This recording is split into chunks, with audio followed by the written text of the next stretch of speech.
وما أرسلناك إلا رحمة للعالمين. Pertanyaan selanjutnya, pertanyaan luar materi, apakah penggunaan raja atau jimat dalam Islam termasuk syirik besar?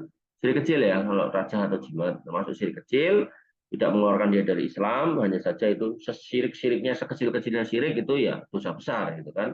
Maka sebaiknya tidak digunakan yang namanya raja atau jimat. Para ulama berselisih pendapat tentang penggunaan ayat Al-Quran sebagai raja atau jimat. Saya lebih berpendapat atau lebih condong kepada mereka yang kemudian melarang. Karena yang namanya Al-Quran itu untuk dibaca, untuk dipahami, untuk dipelajari, untuk diamalkan, bukan untuk dijadikan jimat dan gantungan-gantungan. Jadikan gantungan di leher, akhirnya dia masuk kamar mandi, gitu kan? Ya, salah lagi kan. Ada yang ditulis di ikat pinggang, gitu kan? Akhirnya dia masuk toilet buat kencing, gitu kan? Salah lagi. Pas kencing, dia kencingnya sambil berdiri, nyiprat-nyiprat, kena ikat pinggangnya. Ada yang ditaruh di senjata tajam, gitu kan? Nah, senjata tajamnya kalau udah selesai, di apa namanya harus diungkal gitu kan, ungkalnya kena darah, kena macam-macam, nah, salah lagi kan.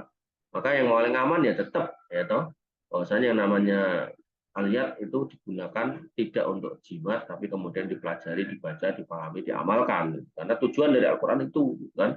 Dan telah mengatakan taraktu fikum amra ini dan tadilu matamasaktum bima abadan, kita Allah wa sunnati.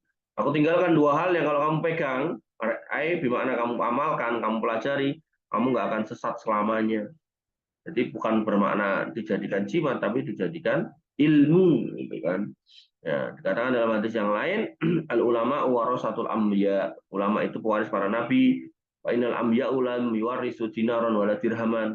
Nabi itu nggak mewariskan dinar dan dirham, walakin yuwarisul ilma. Tapi nabi itu mewariskan ilmu. Nah, ilmunya apa ya? Tadi Al-Quran dan Sunnah. Jadi Al-Quran dan Sunnah itu biar jadi ilmu yang dipelajari, bukan digantung, bukan dijadikan jimat, gitu kan. Apalagi dijadikan sarana untuk kesombongan, gitu kan. Untang-untang udah dapat jimat dari gurunya, dia merasa paling hebat, paling ganteng, paling kuat, gitu kan. Dan dia menganiaya orang lain, gitu kan. Ingat, dosa yang mengeluarkan syaitan dari surga itu bukan karena dia mabuk, bukan karena dia berzina, bukan karena dia bunuh temannya atau setan sama setan, tapi karena dia sombong, karena nggak mau sujud kepada Nabi ada. Nah, orang-orang yang pakai jimat rata-rata kemeletes, kemaki, gitu kan. Rata-rata sok bagus, sok hebat, gitu kan. Maka itu masuk dalam wilayah kesombongan. Allah Ta'ala.